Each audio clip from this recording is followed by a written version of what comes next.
तो जय हिंद बच्चों, लेकर आ चुका हूं मैं आप लोगों के लिए क्लास 9th फिजिक्स से फिर से एक न्यू चैप्टर है जो कि बहुत ही ज़्यादा इंपॉर्टेंट है। अपने को डेली लाइफ में इन सारी चीज़ों के बारे में पढ़ना होता है, समझना होता है, देखना होता है, सब कुछ करते हैं हम।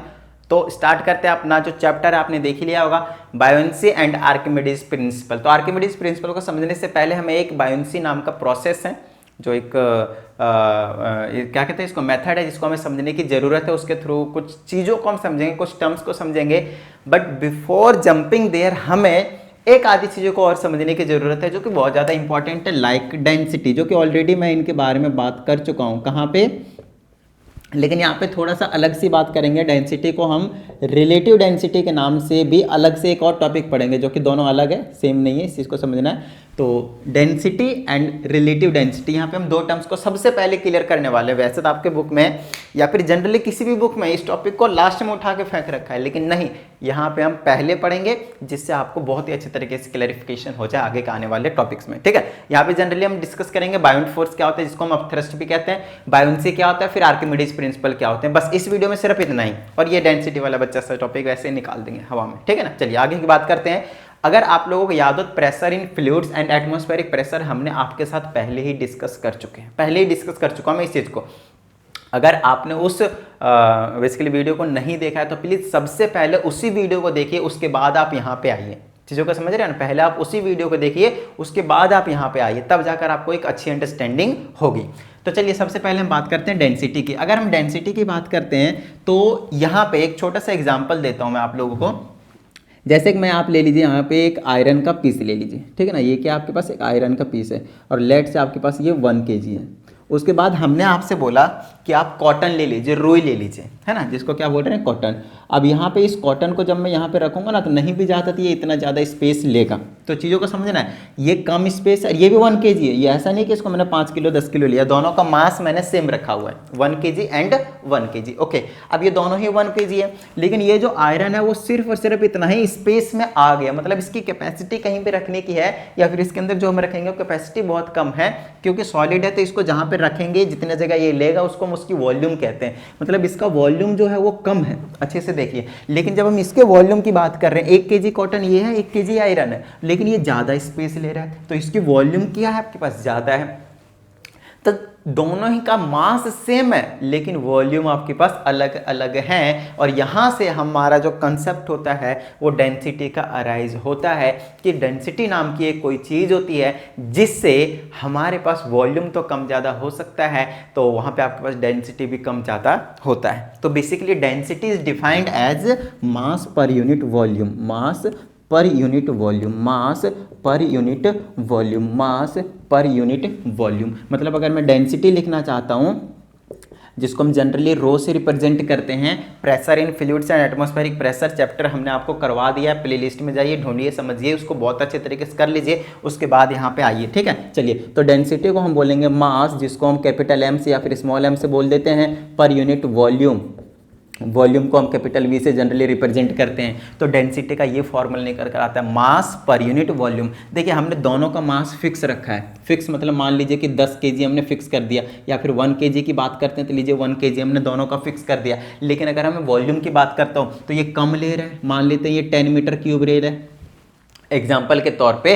वैसे ये बहुत ज़्यादा हो गया, समझ में आ रही है ना बात, ये बहुत ही ज़्यादा हो गया। मान लेते हैं 100 सेंटीमीटर क्यूब ले रहा है, और ये कितना ले रहा है, ये 1000 सेंटीमीटर क्यूब ले रहा है। तो अब चेक करते हैं दोनों के केस में डेंसिटी कितना होगा। इसकी डेंसिटी को हम ρ1 मान लेते हैं, इसकी डेंसिटी को हम ρ2 मान लेते हैं, ρ1 मान लेते हैं और ρ2 मान लेते हैं। तो ρ1 निकालते हैं, मतलब आयरन की डेंसिटी निकालते हैं, या फिर ρ1 की जगह मैं आयरन लिख देता हूँ और ρ2 की जगह मैं कॉटन लिख देता हूँ, मतलब दोनों की डेंसिटी निकालने जा रहा हूँ। तो अगर मैं आयरन की डेंसिटी निकालता हूँ तो मास तो आपके पास 1 है, वॉल्यूम इसका कितना है, 100 है, तो यहाँ पे 100 रखेंगे तो मेरे पास आ जाएगा 0.0, मैंने अभी ऐसा यूनिट में नहीं लिया, नॉर्मली लिया है, ठीक है, 0.01। ऊपर तो केजी था, नीचे सेंटीमीटर क्यूब था, तो केजी पर सेंटीमीटर क्यूब में मैंने निकाला है। मैंने यूनिट के भी टेंशन नहीं लिया, यूनिट के बारे में हम बात करेंगे, उसको छोड़ दीजिए। तो मैंने जब आयरन की डेंसिटी निकाला तो इतना आया, इसी यूनिट में हम इसको निकाल देंगे। तो जब मैं कॉटन का डेंसिटी निकालता हूँ, यहाँ पे जब मैंने यहाँ पे कॉटन की डेंसिटी निकाला तो ऊपर तो मास है जो कि 1 kg फिक्स है, और नीचे में तो 1000 आ गया। 1000 सेंटीमीटर क्यूब है। तो कॉटन का जो डेंसिटी निकल कर आया है आपकी बार वो कितना आ गया 0.001 आया है ना, केजी पर सेंटीमीटर क्यूब। अब चीज़ों को समझना है कि ये ज़्यादा है या फिर ये ज़्यादा है, तो ये आपको तो ज़्यादा ये देखने को मिलेगा है ना। 0.01 ये ग्रेटर वैल्यू है, 0.001 एक स्मॉलर वैल्यू है। तो यहाँ से आपको एक छोटी सी चीज़ पता चलती है कि जो डेंसिटी है, ध्यान से समझिएगा, ये जो डेंसिटी है वो आपके पास आयरन की ज़्यादा है जबकि कॉटन की कम है। इसका मतलब ये है कि वॉल्यूम के इन्वर्सली प्रोपोर्शनल है। तो यहाँ से हमें पता चलता है कि जो डेंसिटी है वो डायरेक्टली प्रोपोर्शनल करता है मास पे और डेंसिटी इन्वर्सली प्रोपोर्शनल होता है वॉल्यूम पे। मतलब अगर वॉल्यूम हमने बढ़ा दिया तो डेंसिटी कम हो जाएगा, ये इन्वर्सली प्रोपोर्शनल होता है, उल्टे रिलेशन बनाता है, ये सीधे रिलेशन बनाएगा। मास बढ़ेगा तो डेंसिटी बढ़ेगा। मास फिलहाल हमने कॉन्स्टेंट रखा था, तब हमने आपको वॉल्यूम के बीच में इंटरप्रिटेशन करके समझा दिया कि डेंसिटी क्या होता है। यहाँ से हम एक छोटी सी चीज़ को और समझेंगे कि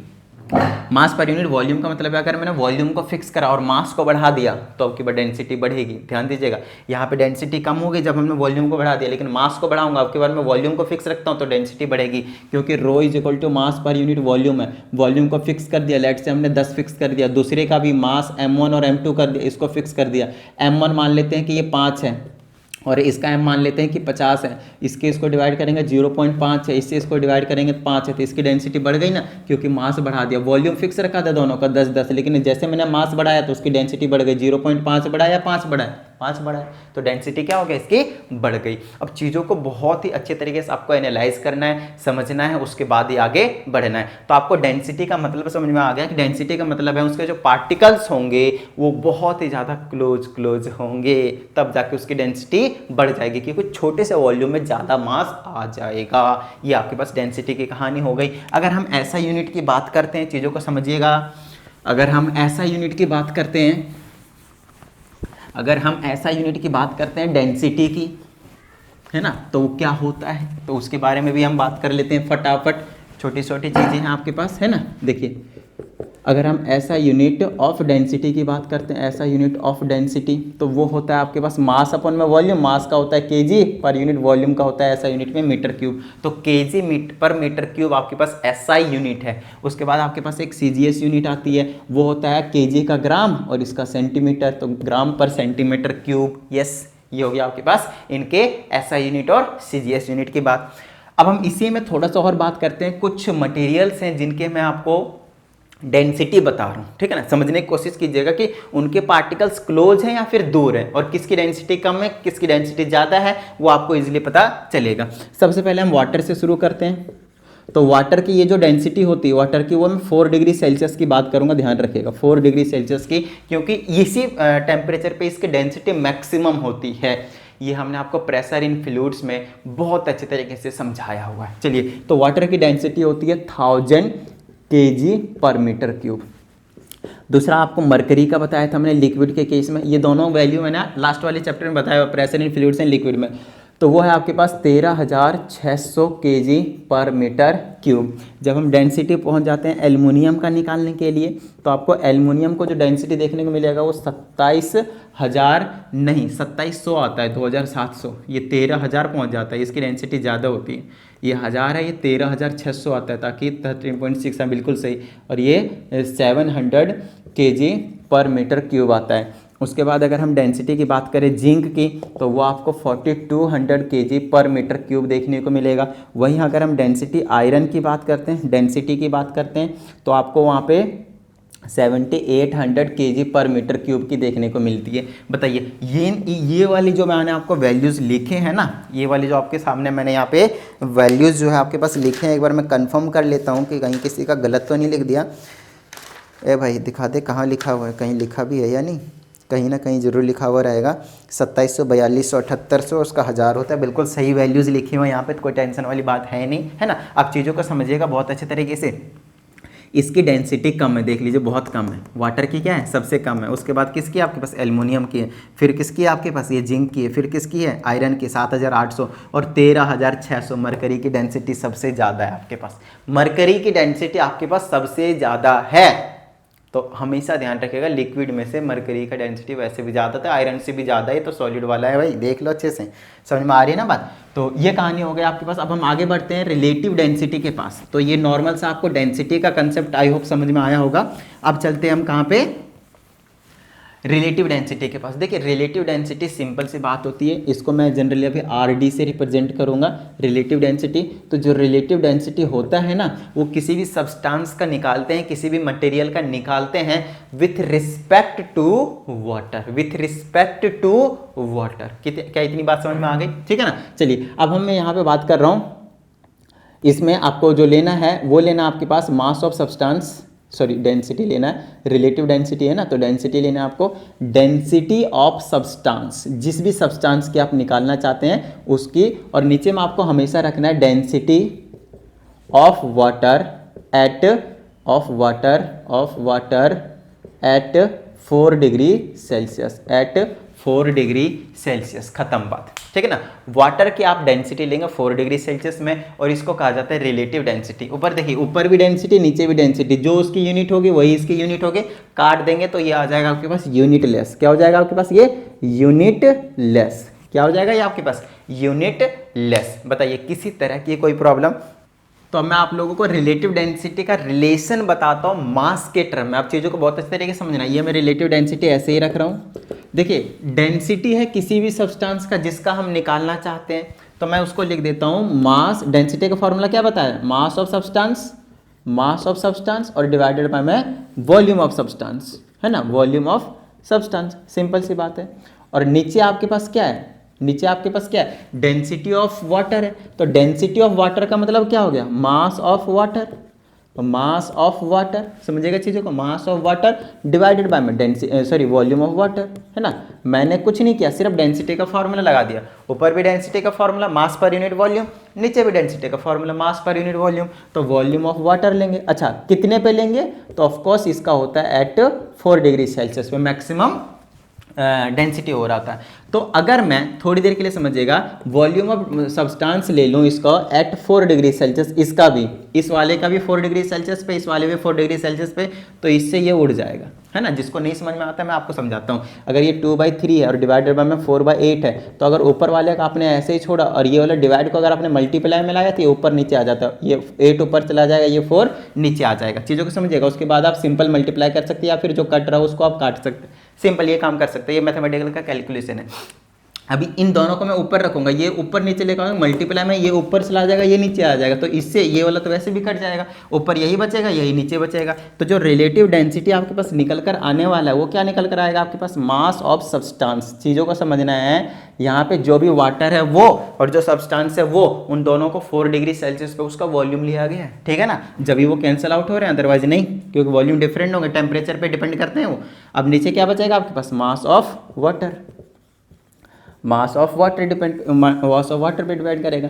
अब चीज़ों को बहुत अच्छे तरीके से आपको समझने की जरूरत है। हमने तो आपको रिलेटिव डेंसिटी क्या बताया? डेंसिटी ऑफ द सब्सटेंस और डिवाइडेड बाय में डेंसिटी ऑफ वाटर। लेकिन अब मैं आप लोगों को क्या बता रहा हूँ? मास ऑफ सब्सटेंस डिवाइडेड बाय में मास ऑफ वाटर। तो इसके 2 डेफिनेशन हो गए भैया, इसके 2 डेफिनेशन हो गए आपके पास। चीज़ें समझ में आ रही है ना बात?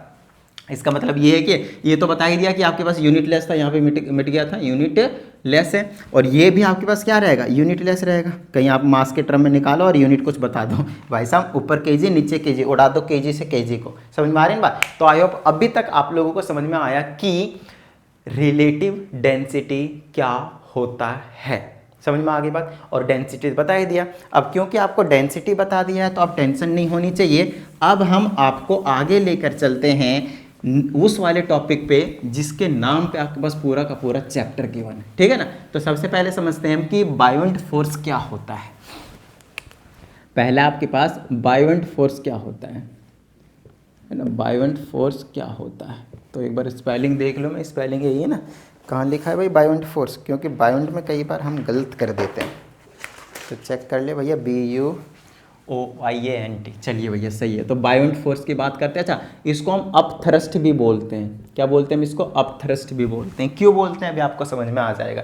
देखिए कभी आपने, जैसे कि एक सिंपल सी बात बताता हूँ, एग्जाम्पल लेते हैं हम इस मोबाइल का। ठीक है, इस मोबाइल का एग्जांपल लेते हैं, कहीं ना कहीं नहीं भी ज़्यादा तो ये 100 से 150 ग्राम के आसपास का आराम से हो जाएगा, 150 से 200 ग्राम के आसपास का मान लीजिए। तो मेरे पास ये मोबाइल है जिसको मैंने ना यहाँ पे लाकर ऐसे करके नीचे छोड़ दिया, नीचे आ गया है ना, ये जो मोबाइल है आपके पास वो नीचे आ चुका है, इस तरह से नीचे आ चुका है, इस तरह से नीचे आ गया। लेकिन ये जो चीज़ है मोबाइल जो मैंने छोड़ा उस पर ग्रेविटी फोर्स एक्ट करा, समझ में आ रहा है, ग्रेविटी फोर्स एक्ट करा, उसने इसको नीचे खींच डाला भैया, वो नीचे आ गया, बहुत अच्छी बात है। लेकिन इसको हमने कहाँ छोड़ा था, कहाँ छोड़ा था? अच्छा एक चीज़, छोटी चीज़ बताइएगा, जब मैंने इसको छोड़ा तो नीचे तक आने में इसको कितना टाइम लगा होगा? आई थिंक 1 सेकंड ले लीजिए, बहुत ज़्यादा है ना, 1 सेकंड लगा होगा। मैंने इतना ही डिस्टेंस लिया, ज़्यादा डिस्टेंस भी नहीं लिया, तो इतने डिस्टेंस में आने के लिए इसको कितना टाइम लगा होगा? मान लेते हैं 1 सेकंड लगा होगा। लेकिन मैं यही एक्सपेरिमेंट आपको परफॉर्म करने के लिए कह रहा हूँ वाटर के अंदर। मतलब आपको क्या करना है, बकेट ले लेना है, मोबाइल की जगह कुछ और ले लेना, ईंट ले लीजिएगा, ब्रिक ले लीजिएगा, ठीक है ना। चलिए ये ऐसे हमने छोड़ दिया। अब बस मैं ये जानना चाहता हूँ कि वाटर के सरफेस पे मान लीजिए यहाँ तक पानी भरा हुआ है और ये ऐसे मैंने छोड़ दिया, तो ये ना 1 सेकंड में, मान लीजिए पहले मैंने यहाँ पे मान लीजिए 1 मीटर का डिस्टेंस लिया था कि 1 मीटर को ट्रेवल करने में इसको 1 सेकंड का टाइम लगा, एक एग्जाम्पल के तौर पर, समझ में आ रही बात? 1 सेकंड में इसको 1 मीटर का डिस्टेंस ट्रेवल करने का टाइम मिला। लेकिन मैं क्या कहना चाहता हूँ, अब मैं वाटर में छोड़ने जा रहा हूँ इसको, ये यहाँ तक वाटर सरफेस है, इसको मैंने छोड़ दिया, तो बस मैं ये जानना चाहता हूँ कि ये 1 मीटर में, सॉरी 1 सेकंड में कितना डिस्टेंस ट्रेवल करेगा। जब हमने हमारा एयर था तब इस मोबाइल ने 1 सेकंड में 1 मीटर का डिस्टेंस ट्रेवल किया। अब मैंने यहाँ पे एयर की जगह वाटर कर दिया है, वाटर में जैसे मैंने छोड़ा तो 1 सेकंड में कितना डिस्टेंस ट्रेवल करेगा? क्या 1 मीटर करेगा? आप बोलोगे नहीं। आप करके देख लेना भाई, कोई सा भी आप ऑब्जेक्ट ले लो, सॉलिड लेना आपको, ठीक है ना, छोड़ दो, तो वहां से आपको पता चलेगा 1 सेकंड का टाइम नहीं लेगा, वो 1 मीटर डिस्टेंस को ट्रेवल करने के लिए हो सकता है 2 सेकंड, 3 सेकंड, 1.5 सेकंड, 2.5 सेकंड, कुछ भी ले सकता है, बट ग्रेटर देन 1 सेकंड लेगा। अब यहां से हमें पता चलता है कि भाई इसकी स्पीड को कुछ तो हुआ है, इसकी स्पीड को कुछ तो हुआ है, क्यों हुआ है हम वो जानना चाहते हैं, हम वो जानना चाहते हैं। तो आइए बताते हैं आपको कि ऐसा क्यों हुआ है। तो अगर हमारे पास एक कंटेनर है जिसमें आपके पास लिक्विड फील्ड है, क्या आपके पास लिक्विड फील्ड है, और हम किसी भी ऑब्जेक्ट को इसके अंदर पार्शियली या फिर होली पूरा का पूरा अंदर छोड़ देते हैं। मान लीजिए ये ऑब्जेक्ट है हमारे पास, है ना, 3D ऑब्जेक्ट मान रहे हैं, 2D नहीं है, ठीक है ना, बना देते हैं, लीजिए 3D बना लेते हैं। तो इसको थोड़ा सा ऐसे कर देते हैं भाई, क्या ही दिक्कत आ रही। मान लेते हैं ये आपके पास कुछ भी आपके पास ब्रेक ही मान लीजिए। तो यहाँ पे आपको चीज़ों को बहुत ही अच्छे तरीके से समझने की ज़रूरत है, चीज़ों को बहुत ही अच्छे तरीके से आपको यहाँ पे समझने की ज़रूरत है कि बायोन फोर्स होता क्या है। तो यहाँ से आपको एक छोटी सी चीज़ पता चलेगी कि भाई साहब जैसे मैंने इसको छोड़ा ना, ये स्लो में नीचे जा रहा है। वैसे यहाँ पे अगर छोड़ता एयर में तो ये बड़ी तेज़ी से जाता है, लेकिन यहाँ पे क्या जा रहा है, स्लो में जा रहे हैं। तो यहाँ से ऐसा इसलिए हुआ क्योंकि इसके जो मीडियम है वो हमने चेंज कर दिया। यहाँ पे एयर था, यहाँ पे डेंसिटी, एयर का डेंसिटी बहुत ज़्यादा कम होता है ना के बराबर, लेकिन इसकी जो डेंसिटी है वो बहुत ही ज़्यादा होती है ना। अगर लिक्विड है, वाटर है हमारे पास एट 4 डिग्री सेल्सियस हो 1000 kg/m3, मैंने आपको बता दिया, तो इसकी डेंसिटी क्या आपके पास ज़्यादा है। अब क्योंकि इसकी डेंसिटी ज़्यादा है तो मास यहाँ पे ज़्यादा होंगे, यहाँ पे एयर वाले में मास कम होंगे। तो यहाँ पे रोकने की कोशिश कौन कर रहा है, मास सारे मिलकर इसको रोकने की कोशिश कर रहा है, एक रेसिस्टेंस फोर्स लगा रहा है ऊपर के डायरेक्शन में, मतलब नीचे नहीं आने दे रहा है। अच्छा यहीं पे आता है हमारे पास ये लाइट वेट दिखता है, आपको दिखता क्या है, मतलब फील होता है लाइट वेट।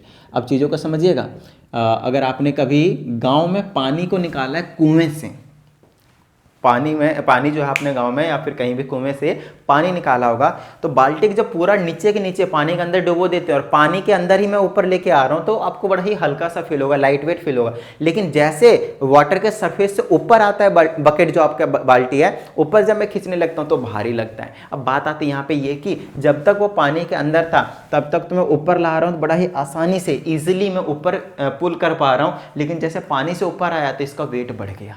अब चीज़ों को समझना यहाँ पे हो क्या रहा है, यहाँ से हमें एक चीज़ पता चलती है कि पानी के अंदर हो क्या रहा है, ऊपर के डायरेक्शन में पहले से एक फोर्स लग रहा है, इसीलिए पानी के अंदर हमें किसी भी ऑब्जेक्ट को ऊपर उठाने में कोई टेंशन नहीं है। ईंट लीजिए, कोई से बकेट लीजिए, पानी डाल दीजिए, पानी के अंदर ईंट को डालिए, आराम से नीचे चला गया। अब उसको उठाइए, पानी के अंदर जब तक होगा वो आपको इजीली ऊपर लेकर आ पा रहे होंगे, लेकिन जैसे बाहर आएगा आपको हैवी लगेगा वो। तो इसका सिंपल सा रीज़न ये है कि ये तो अपना एक वेट नीचे के डायरेक्शन में लगा ही रहा होता है, नो डाउट, mg, जिसको वेट कहते हैं ना, m इंटू में जितना मास है और इंटू में एक्सेलरेशन ड्यू टू ग्रेविटी, नीचे के डायरेक्शन में ये लगा रहा होता है। लेकिन मेरा कहना ये है कि ऊपर की डायरेक्शन में एक फोर्स लगता है जिसको हम F2 बोलेंगे, एक नीचे के डायरेक्शन में भी फोर्स लगता है जिसको F1 बोलेंगे, इधर भी एक फोर्स लगता है, इधर भी एक फोर्स लगता है जिसको हम F3 और F4 बोलेंगे। एक छोटी सी चीज़ बता देता हूँ, F3 और F4 ना इक्वल एंड अपोजिट फोर्स होते हैं, तो एक दूसरे को कैंसिल कर देते हैं। दोनों साइड से जितना फोर्स लगाते हैं ना, एक दूसरे को कैंसिल कर देते हैं,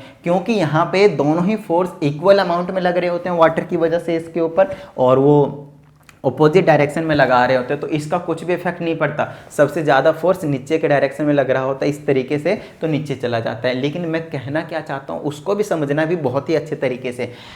एक ऊपर भी फोर्स लग रहा है वाटर का, एक वाटर का फोर्स नीचे भी लग रहा है, समझिएगा चीज़ों को बहुत अच्छे तरीके से। एक वाटर का फोर्स ऊपर भी लग रहा है और एक वाटर का फोर्स नीचे भी लग रहा है। अच्छा, वाटर का सरफेस थोड़ा सा बढ़ा देते हैं और समझ लेते हैं कि यहाँ वाला ये जो हाइट है वो h1 है थोड़ी देर के लिए, और यहाँ से लेकर यहाँ तक, मतलब इसका सरफेस जितना है यहाँ से यहाँ तक, ये वाला हाइट जो आपके पास h2 है। समझ में आ रही है ना बात? तो ओवरऑल इसकी जो हाइट है वो क्या बच गई आपके पास, h बच गई, h मान लिया, और h क्या होगा आपके पास, h2 माइनस h1। बोले तो यहाँ से यहाँ तक में से अगर मैं ये वाले पोर्शन हटा दूँ तो यही तो बचेगा ना, ये वाला जो ऑब्जेक्ट है उसकी हाइट बचेगी। अच्छा, ऐसा ये जो केस है आपको देखने के लिए तब भी मिलेगा जब पार्शियली ये डिप्ट हो या फिर होली डिप्ट हो, मतलब आधा अंदर हो पानी के या फिर आधा बाहर, पार्शियली या फिर होली पूरा का पूरा इमर्ज्ड हो, तब भी ये देखने को मिलेंगे। अब यहाँ पे आपके पास दो तरीके के फोर्स लग रहे हैं, एक ऊपर से पानी का फोर्स लग रहा है, एक नीचे से पानी का फोर्स लग रहा है, जो लिक्विड है इसके अंदर उसका फोर्स लग रहा है। अब इन दोनों ही फोर्स में कौन ज़्यादा फोर्स लगा रहा है उसकी बात करेंगे हम, और हमें ये लाइट वेट जो है वो क्यों फील होता है वो भी देखना है, और इसका मैथमेटिकल एक्सप्रेशन क्या है हमें वो भी देखना है। तो आइए समझते हैं चीज़ों को बहुत ही अच्छे तरीके से, ठीक है ना। सबसे पहले बायोन फोर्स की बात करते हैं। तो ये जो अपथ्रस्ट लगता है ऊपर के डायरेक्शन में, रेसिस्टिव फोर्स जो वाटर लगाता है, जो लिक्विड लगाता है ऊपर के डायरेक्शन में, उसी को हम बायोन फोर्स कहते हैं या फिर उसी को हम अपथ्रस्ट कहते हैं। बताइए किसी तरह की कोई प्रॉब्लम? और इस प्रोसेस को, जिस प्रोसेस से लगाता है उसको हम बायोन्सी कहते हैं, ठीक है। बायोन्सी का मतलब जब बायोन फोर्स लगता है तो इस प्रोसेस को हम क्या कहते हैं, बायोन्सी फोर्स कहते हैं, बायोन्सी कहते हैं, प्रोसेस कहते हैं वो। और बायोन फोर्स है जो अपवर्ड के डायरेक्शन में वाटर किसी भी ऑब्जेक्ट के ऊपर लगा रहा है जब वो उसके अंदर डीप हो रहा है। समझ में आगे बात? तो बायोन फोर्स क्लियर हो गया, जिसको हम अपथ्रस्ट भी कहते हैं, बायोन्सी क्लियर हो गया। अब हम आगे चलते हैं बायोवेंट फोर्स का मैथमेटिकल एक्सप्रेशन देखने के लिए। जी हाँ, मैथमेटिकल एक्सप्रेशन देखने के लिए कि क्या होने वाला है, कितना होने वाला है ये चीज़। क्या इतनी बात समझ में आ गई? डन है। चलिए आगे की बात करते हैं हम। तो अगर मैं मैथमेटिकल एक्सप्रेशन की बात करूँ ना, तो सबसे पहले यहाँ पे देखिए कुछ ना कुछ प्रेशर लगा रहा होगा वाटर P1, और यहाँ पे प्रेशर लगा रहा होगा P2। P1 यहाँ प्रेशर लगा रहा होगा, P2 यहाँ पे प्रेशर लगा रहा होगा, कौन? Liquid water. किसके ऊपर? इस वाले बॉडी के ऊपर। तो कहाँ का प्रेशर ज़्यादा होगा एक बार हम वो पता कर लें। यहाँ का प्रेशर की बात करता हूँ तो प्रेशर का फॉर्मूला हमने प्रेशर इन फ्लूइड्स में आपको बहुत अच्छे तरीके से क्लियर करवा दिया, h-ρ-g होता है, h-ρ-g। लेकिन यहाँ तक का जो हाइट है, हाइट ऊपर के सरफेस से देखते हैं, याद रखिएगा वो h1 है, तो इसको h1 कर देंगे। समझ में आ रही है बात? इसको हम h1 कर देंगे। डेंसिटी मान लीजिए लिक्विड का ρ है और एक्सेलरेशन ड्यू टू ग्रेविटी आपके पास g है। अच्छा, दूसरे की बात करता हूँ एट पॉइंट ए, इसको पॉइंट ए बोल दिया और इसको एट पॉइंट बी बोल दिया, तो यहाँ पे लिख देंगे हम प्रेशर एट पॉइंट ए, ठीक है ना। अब दूसरे की बात करेंगे तो क्या आ जाएगा मेरे पास, प्रेशर एट पॉइंट बी, और वो क्या आ जाएगा, वहाँ का प्रेशर P2 ले लिया, तो हाइट क्या होगा आपके ऊपर h2, यहाँ से लेकर यहाँ तक वाटर के सरफेस से हाइट होता था, याद रखिएगा जितना डेप्थ होता था वो लेते थे, और रो और जी तो थोड़ी चेंज होगा। तो ये फर्स्ट हो गया, ये आपके पास सेकंड हो गया। तो हम चाहते हैं कि इसके ऊपर ओवरऑल प्रेशर लग कितना रहा है, हम जानना चाहते हैं कि इन दोनों में से प्रेशर लग कितना रहा है और कहाँ पे ज़्यादा लग रहा है। वो चीज़ पता करने के लिए एक चीज़ बताइएगा, रो और ये जो जी है, रो जी दोनों में कॉमन है। तो आप बस मुझे बताइए कि P1 और P2 में से P1 is equal to H1, P2 is equal to H2 बताइए, बचा एक तरीके सिंपल तरीके से। तो हमें एक चीज़ पता होना चाहिए कि हाइट यहाँ का कम है और हाइट यहाँ का ज़्यादा है। और पहले ही हमने कह दिया आपसे अकॉर्डिंग टू पास्कल लॉ एक तरीके से कि यहाँ पे जो प्रेशर लगेगा वो डिपेंड किस पे करेगा, बेसिकली हाइट के ऊपर। हाइट कम होगा बोले तो ये जो डेप्थ है वो कम होगा, तो प्रेशर कम लगेगा, यहाँ पे ज़्यादा लगेगा। मतलब मैं फर्स्ट और सेकंड से कंक्लूजन निकाल सकता हूँ, जो P2 है वो ग्रेटर है किससे, P1 से। बोलिए हाँ या नहीं। जो P2 है यहाँ पे जो प्रेशर लग रहा है वो P1 से ग्रेटर है। तो यहाँ से कंक्लूजन पता निकाल सकता हूँ मैं, जो F2 बाय में A2 कर देता हूँ ग्रेटर देन F1 बाय में A1 कह देता हूँ। क्या मैं ये नहीं कह सकता प्रेशर का formula force per unit area, pressure in fluid से लाया हूँ मैं कहीं और से नहीं, यहाँ से प्रेशर का 1 कर दिया। अच्छा A1 और A2 तो इक्वल है, यहाँ पे देख लीजिए A1 और A2 इक्वल है। बताइए क्यों? क्योंकि ऊपर का एरिया और नीचे का एरिया मैंने सिमेट्रिक लिया है, कुछ भी चेंज नहीं किया है, कुछ भी चेंज नहीं किया, ध्यान रखेगा। तो ये दोनों कैंसिल हो गए, तो F2 is greater than F1। तो यहाँ से क्या आपको ये चीज़ पता चल गई कि जो फोर्स है, समझिएगा, जो फोर्स है आपके पास वो ज़्यादा लग रहा है कहाँ पे? F2 पे। इसका मतलब ये है कि जो पानी है, ये जो वाटर है, जो अंदर लिक्विड है, वो नीचे से ऊपर के डायरेक्शन में ज़्यादा फोर्स लगा रहा है, लेकिन ऊपर से नीचे के डायरेक्शन में कम फोर्स लगा रहा है। पानी की बात करो मैं, ग्रेविटी की नहीं, ग्रेविटी की नहीं, समझ में आ रही है? मैं ग्रेविटी फोर्स की बात नहीं कर रहा हूँ। वाटर जो फोर्स लगा रहा है अपवर्ड डायरेक्शन में वो कम लगा रहा है, और ऊपर जो है वो नीचे से ऊपर की जो डायरेक्शन में लगा रहा है वो ज़्यादा फोर्स लगा रहा है, और ऊपर से नीचे को जो लग रहा है वो कम लग रहा है। समझ में आया? क्योंकि हाइट का, प्रेशर का फर्क पड़ रहा है, प्रेशर नीचे ज़्यादा है तो फोर्स भी ज़्यादा लगेगा। वो दोनों ही आपके पास डायरेक्टली प्रोपोर्शनल होते हैं, आपको पहले से ही पता है। अब एक छोटी सी चीज़ बताइएगा आप लोग मुझे कि हम चाहते हैं कि इनके ऊपर, इस बॉडी के ऊपर कितना प्रेशर लग रहा है ना? वैसे हमारा जो टारगेट है वो ये जो अपवर्ड थ्रस्ट है, अपवर्ड ये जो बायोंट फोर्स है, उसका मैथमेटिकल एक्सप्रेशन निकालना है कि कितना निकल कर आएगा। तो उसके लिए मैं क्या करूंगा पता है? एक P निकालूंगा। तो P क्या होगा? Pressure on object, pressure on object. ये कैसे निकल कर आएगा मेरे पास? तो ज़्यादा में से कम वाले को माइनस कर दो भाई, तो जितना इसके ऊपर लग रहा है पता चल जाएगा, मतलब P2 माइनस P1 कर दो, तो ये क्या आ जाएगा? H2 रो जी में से माइनस कर दो H1 रो जी, है ना? यहाँ से अगर आपने रो जी कॉमन ले लिया तो क्या बचेगा आपके पास? H2 minus H1। अच्छा, H2 माइनस H1 को मैंने क्या कह दिया है? H बोल दिया है, तो रो जी एच, रो जी एच निकल के आ जाएगा। बोलिए हाँ या नहीं? क्या इतनी बात समझ में आ गया आप लोगों को? तो एक तरीके से प्रेशर का फॉर्मूला क्या होता था? रो जी एच ही तो होता था, तो उतना ही प्रेशर लगेगा, बस हाइट का डिफरेंस था वो हमने यहाँ पे मैनेज कर दिया, खत्म बात। समझ में आती है ना बात? तो यहाँ से हमने प्रेशर निकाला कि इसके ऊपर रो जी एच लगेगा प्रेशर, लेकिन हाइट कितनी होगी? सिर्फ इतना ही होनी चाहिए। लेकिन अगर आप वैसे निकालना चाहते हैं तो दिस माइनस दिस करना पड़ेगा, तब जाकर वो एच बेसिकली निकल कर आएगा, क्योंकि डायरेक्टली आप इसका नहीं बता सकते, तो दिस माइनस दिस करना पड़ेगा, तब जाकर आपके पास एच निकल के आएगा। तो ये तो आपने प्रेशर निकाला, लेकिन हम चाहते हैं कि इस पॉइंट पे कितना आपके पास सिंपली फोर्स लगेगा। तो उसके लिए हम क्या करेंगे पता है? आपको पता है pressure is equal to force per unit area है, तो यहाँ से फोर्स का निकालेंगे तो प्रेशर इंटू में एरिया। प्रेशर हमने यहाँ पे निकाल दिया रो जी एच, और एरिया की जगह एरिया लिख दिया हमने। तो अच्छा, आपको एक चीज़ पता है, रो जी और h into height, area into height, sorry area into height क्या होता है आपके पास? वॉल्यूम होता है। V for where stands for volume. ये चीज़ हमने देखिए प्रेशर इन फ्लूइड्स में भाई सारी चीज़ें क्लियर करवा दी है। तो अगर आपको वो चैप्टर नहीं आता है तो सबसे पहले उसी को प्लीज़ कर लीजिए। मैं डायरेक्टली बायोंट फोर्स को भी करवा सकता था, लेकिन नहीं करवाया, पहले मुझे वो करवाने की जरूरत पड़ी। रीजन इसका सिंपल है, क्योंकि जब तक वो नहीं आएगा तब तक यहाँ पे फील नहीं आएगा, है ना? फील चाहिए तो आपको पहले उस चैप्टर को करना पड़ेगा। तो हमने आपके पास यहाँ पे फोर्स निकाल दिया, बायोंट फोर्स निकाल दिया कि अपवर्ड डायरेक्शन में कितना फोर्स लगेगा। रो जी वी, रो आपके पास डेंसिटी ऑफ लिक्विड होगा, जी आपके पास क्या रहने वाला? आपके पास जी आपके पास इसका sorry acceleration due to gravity होने वाला है, जो कि 9.8 मीटर पर सेकेंड स्क्वायर होता है जनरली हमारे अर्थ के सरफेस पे, और V is the volume of the liquid. तो इन तीन चीज़ों पे डिपेंड करता है हमारे पास बायोंट फोर्स, इन तीन चीज़ों पे डिपेंड करता है हमारे पास बायोंट फोर्स। और एक एक्स्ट्रा एक्सटर्नल फैक्टर होता है जिसे हम कहते हैं क्या कहते हैं इसको? टेम्परेचर, बहुत ज़्यादा इंपॉर्टेंट। अभी हम उसके बारे में बात कर लेते हैं। तो एक बार एक्सप्रेशन को नोट डाउन कर लीजिएगा कि किस तरीके से हमने बायोंट फोर्स का एक्सप्रेशन हमने निकाला है। सिंपल सी कहानी है और कुछ नहीं है इसमें, ठीक है ना? चलिए आगे की बात बताता हूँ मैं आपको। आगे की जो बात है वो हम ये बात करेंगे कि किस किस फैक्टर्स पे हमारा जो है बायोंट फोर्स डिपेंड करता है। तो सबसे पहले बता देते हैं, पहला बायोंट फोर्स डिपेंड्स ऑन पहला देखिए फोर्स का फॉर्मूला लिख लीजिए, रो जी वी, यही तो निकाला ना। किस पे डिपेंड कर रहा है? डेंसिटी पे। तो यहाँ पे आप लिखेंगे डेंसिटी ऑफ लिक्विड। जो भी आप लिक्विड लेंगे, जितनी ज़्यादा डेंसिटी होगी उतना ही ज़्यादा बायोंट फोर्स होगा। ये बायोंट फोर्स यहाँ पे बी लिख देता हूँ, जितनी ज़्यादा डेंसिटी होगी उतना ही ज़्यादा बायोंट फोर्स होगा। दूसरा acceleration due to gravity, acceleration due to gravity, acceleration due to gravity. इसका मतलब ये है कि अगर आप ये चाहते हैं कि बायोइंट फोर्स कम लगे तो आप ग्रेविटी को क्या कर दीजिए, कम कर दीजिए। नहीं तो अगर आप चाहते हैं बायोइंट फोर्स ज़्यादा लगे तो आप ग्रेविटी को ज़्यादा लगा दीजिए, खत्म बात चीज़ों को समझना है। अच्छा, हमारे अर्थ के सरफेस पे ग्रेविटी की value, acceleration due to gravity की value 9.8 metre per second square है। चलिए अब बात आती है यहाँ पे, ये जैसे जैसे हम ऊपर जाते हैं तो ग्रेविटी की वैल्यू कम होती है,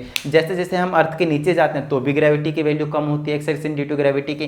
तो कहीं ना कहीं सबसे मैक्सिमम जो बायोइंट फोर्स लग रहा था हमारे अर्थ के सरफेस पे लग रहा होता है। लेकिन मैं एक एग्जाम्पल लेता हूँ, लिक्विड लिया कंटेनर में, किसी ऑब्जेक्ट को डिप कराया और इसको मैं ऊपर लेके जा रहा हूँ, मतलब अर्थ के सरफेस से ऊपर जा रहा हूँ, तो कहीं ना कहीं आपके पास पता चलेगा कि ग्रेविटी की वैल्यू आपने कम कर दिया। ग्रेविटी की वैल्यू कम कर दिया मतलब ये जो बायोइंट फोर्स है वो भी कहीं ना कहीं आपके पास कम लगेगा। जी हाँ, वो कहीं ना कहीं आपके पास क्या होगा, कम लगेगा। तो ये चीज़ आपके पास डायरेक्टली डिपेंड करता है। और तीसरी चीज़ है आपके पास, इसको मैं एक चीज़ और अभी मैं लेके आऊँगा, फिर अभी मैंने डिपेंडेंसी का बता दिया है, इसको मैं अलग में ही कन्वर्ट करके लेके आऊँगा मैं आप लोगों को, ठीक है ना, ठीक है ना। तो ये आपके पास रो जी एच हो गया ना, और वॉल्यूम को मास पर यूनिट में वॉल्यूम में कन्वर्ट करना पड़ेगा। चलिए उसको भी हम करते हैं।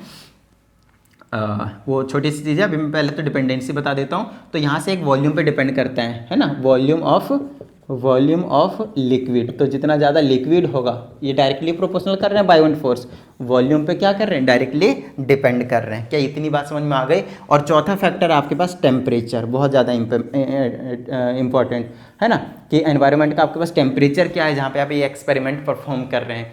अगर आपके ये इन्वर्सली डिपेंड करता है, बायोइंट फोर्स क्या करता है, इन्वर्सली डिपेंड करता है। देखिए सिंपल सी बात बताता हूँ, वॉल्यूम तो डिपेंड करता है ये टेम्परेचर पे, और वो इन्वर्सली डिपेंड करता है। टेम्परेचर बढ़ता है वॉल्यूम कम होता है, क्योंकि वेपराइजेशन प्रोसेस शुरू हो जाता है। अब वॉल्यूम कम हो गया तो बायोइंट फोर्स भी तो कम हो जाएगा। तो कहीं ना कहीं इनडायरेक्टली दिया हुआ है, तो ये इसको चीज़ को समझने की कोशिश करना आपको रिलेट करके। तो ये चार चीज़ें मैंने आपको ऐसे ही बताया है जिसपे क्या करता है, बायोइंट फोर्स डिपेंड करता है। अब मैं आपको एक्चुअल बायोइंट फोर्स का एक छोटा सा फॉर्मूला बताता हूँ। वैसे ये फॉर्मूला सही है, नो प्रॉब्लम, बट मैं एक चीज़, छोटी चीज़ दिलाता हूँ याद। डेंसिटी का formula mass per unit volume होता है, जो कि मैंने आपको पहले बता दिया है। अब आपको क्या करना है, यहाँ से मास की वैल्यू निकालिए। तो मास की अगर आप वैल्यू निकालते हैं तो क्या आ जाएगा, रो इंटू वी, और यहाँ पे पुट कर दीजिए। फोर्स इज इक्वल टू, इस जी को मैं साइड रखता हूँ तो इसको और इसकी जगह क्या लिखूंगा, मास लिख दूंगा, क्योंकि रो वी का वैल्यू क्या है, मास है। तो फोर्स का जो फॉर्मूला आया है आपके पास, वो क्या आपके पास mg है। तो जो बायोइंट फोर्स है, समझिएगा बहुत अच्छे तरीके से, जो बायोइंट फोर्स है वो है एक्चुअल में क्या, कुछ नहीं, जितना वो वेट नीचे के डायरेक्शन में लगा रहा है उतना ही बायोइंट फोर्स लिक्विड जो है आपके पास ऊपर के डायरेक्शन में लगा रहा है। बताइए किसी भी तरह की कोई प्रॉब्लम यहाँ पे, तो यहाँ पे चीज़ों को समझने की ज़रूरत है कि जो बायोइंट फोर्स निकल कर आया है वो m इंटू में जी, where m is the mass of the object कह लीजिए, और ये आपके पास क्या रहने वाला है, आपके पास सिंपली g होने वाला है। तो ये क्या हो जाएगा आपके पास, mg हो जाएगा। अच्छा, ये लिक्विड का कह लीजिए m जो है आपके पास मास, क्योंकि दोनों यहाँ पे अभी एक आर्किमिडीज प्रिंसिपल समझाऊंगा, तो वहाँ से आपको एक चीज़ बहुत ही अच्छे तरीके से समझ में आ जाएगा कि एक्चुअल में मास किसकी बात कर रहा हूँ, किसकी बात नहीं कर रहा हूँ, मैं वॉल्यूम की किसकी बात कर रहा हूँ, किसकी बात नहीं कर रहा हूँ, ऑब्जेक्ट का या फिर लिक्विड का। समझिएगा चीज़ों को बहुत अच्छे तरीके से। और अब हमारा टारगेट यही है कि आर्किमिडीज प्रिंसिपल को समझाया जाए। तो सबसे पहले क्या करना है आपको, ये जो आपके पास फोर्स है उसको नोट डाउन। ओके, तो अब हमारे पास आ जाता है भैया आर्किमिडीज प्रिंसिपल। चीज़ों को बहुत ही अच्छे तरीके से समझिएगा, आर्किमिडीज प्रिंसिपल, आर्किमिडीज प्रिंसिपल। तो इस कंसेप्ट को बहुत अच्छे तरीके से समझिएगा, इसके ऊपर हम एक्सपेरिमेंट बाद में कभी कर लेंगे। फिलहाल मैं आपको एक चीज़ समझाने की कोशिश कर रहा हूँ कि छोटे सी चीज़ स्टेटमेंट लिखता हूँ यहाँ पे, देखिएगा, बायोइंट फोर्स एक्टिंग ऑन ऑब्जेक्ट, ये हमेशा इक्वल रहता है, वेट ऑफ लिक्विड, जो भी फ्लूइड हमने लिया है, weight of liquid displaced by the object, है ना। अच्छा, आर्किमिडीज प्रिंसिपल का कहना है कि अगर आपने किसी भी सॉलिड ऑब्जेक्ट को या तो पार्शियली डिप किया है, इमर्ज किया है, या फिर होली मतलब पूरा का पूरा डिप कर दिया है, इमर्ज कर दिया है, तो उस केस में आपके पास जो बायोइंट फोर्स एक्ट करता है बॉडी पे, वो हमेशा इक्वल होता है वेट ऑफ द लिक्विड जो डिस्प्लेस करता है ऑब्जेक्ट। एग्जाम्पल के तौर पे आपके पास एक कंटेनर है और ये कुछ इस तरीके से है आपके पास, हमने एक ईंट को लाया और यहाँ पे रख दिया, है ना, पूरा का पूरा डिप कर दिया, तो इसके ऊपर कितना फोर्स लग रहा होगा, बायोइंट फोर्स mg, और इसने कितना, मान लीजिए up to the brim fill था, यहाँ पे फिल था, यहाँ पे फिल था, पूरा का पूरा फिल था यहाँ पे, तो ये एक्चुअल में कितने वॉल्यूम को डिस्प्लेस किया होगा, इससे बाहर निकाला होगा यहाँ से वाटर, वो mg बोले तो इतना ही, जितना बायोन फोर इसने लगाया होगा ना उतना ही उसने क्या करा होगा, लिक्विड को बाहर कर दिया होगा, डिस्प्लेस कर दिया होगा। एक तरीके से बाहर फेंकने का मतलब है इसने अपनी जगह से सेम वॉल्यूम का उतना ही उसने बाहर निकाल दिया। सिंपल सी बात बताता हूँ, अगर कोई वॉल्यूम है, कोई ऑब्जेक्ट है, अगर उसका कुछ पर्टिकुलर वॉल्यूम है और अगर मैं उसको पूरा डिप कर दिया और ये अप टू द ब्रिम तक भरा है, तो जितना वॉल्यूम इसका था उतना ही वॉल्यूम ऑफ लिक्विड क्या हो जाएगा, बाहर डिस्प्लेस हो जाएगा। सिंपल आर्किमिडीज प्रिंसिपल का इतना ही कहना और कुछ नहीं, ज़्यादा घबराने की कोई ज़रूरत वाली बात नहीं है।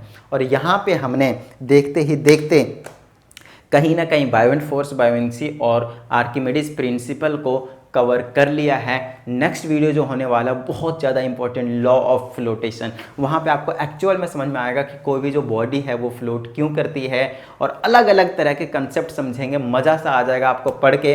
तो फटाफट आपको जो काम रहता है वीडियो को लाइक करके चैनल को सब्सक्राइब करने का वो कर दीजिएगा। तो चलिए मिलते हैं अगली वीडियो में, प्रैक्टिस करते रहिएगा। जय हिंद।